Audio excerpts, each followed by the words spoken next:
Dans un quartier populaire de Zarzis, la politique est au cœur des discussions de l'équipe locale de pétanque à l'approche des élections législatives en Tunisie.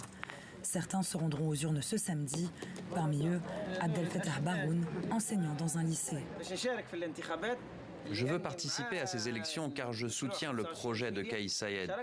J'ai participé aux dernières élections parce qu'il y a toujours l'espoir d'améliorer le système politique avec ces législatives.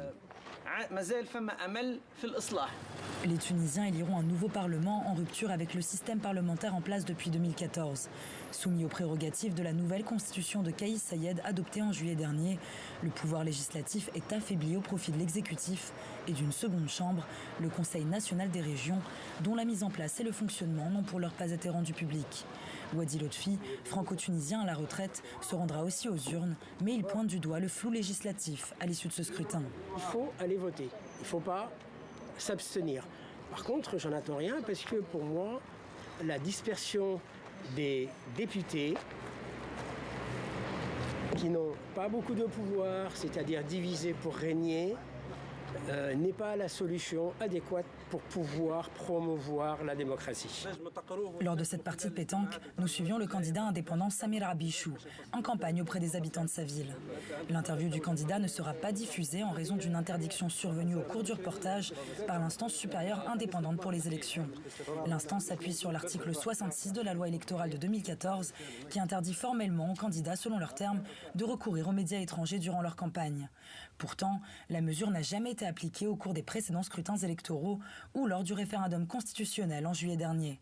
Le lendemain, nous devions suivre un second candidat dans la même circonscription. Voici ce qu'il s'est passé. Nous sommes ici au souk de Zarzis. Il y a quelques minutes, nous avons rencontré Ahmed Chaftar. Il est candidat aux élections législatives et il a également participé à la campagne explicative de Kais Saied.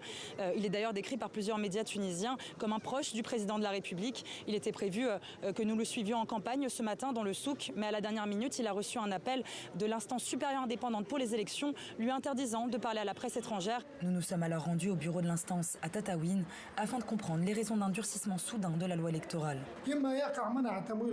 Nous interdisons les financements de campagne provenant de l'étranger. Nous interdisons aussi la couverture par les médias étrangers. Nous interdisons la couverture de la presse étrangère car ce sont des élections législatives, régionales. Ce n'est donc pas vraiment nécessaire. L'effet médiatique international a beaucoup plus de sens dans les élections présidentielles plutôt que législatives. Et par ailleurs, les médias internationaux ne peuvent pas couvrir tous les candidats. Ils ne peuvent pas donner l'opportunité à tout le monde de s'exprimer de façon égale dans les médias. Donc c'est pour cette raison que c'est interdit. Nous retournons au souk de Zarzis pour rencontrer ceux qui n'iront pas voter ce samedi. Parmi eux, Rafif, 18 ans. Il est originaire de Gafsa et travaille dans les marchés de frites. Je n'irai pas voter aux élections.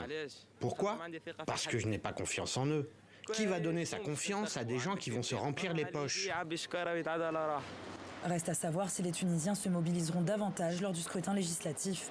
Pour rappel, le taux de participation n'était que de 30,5% lors du référendum constitutionnel en juillet dernier.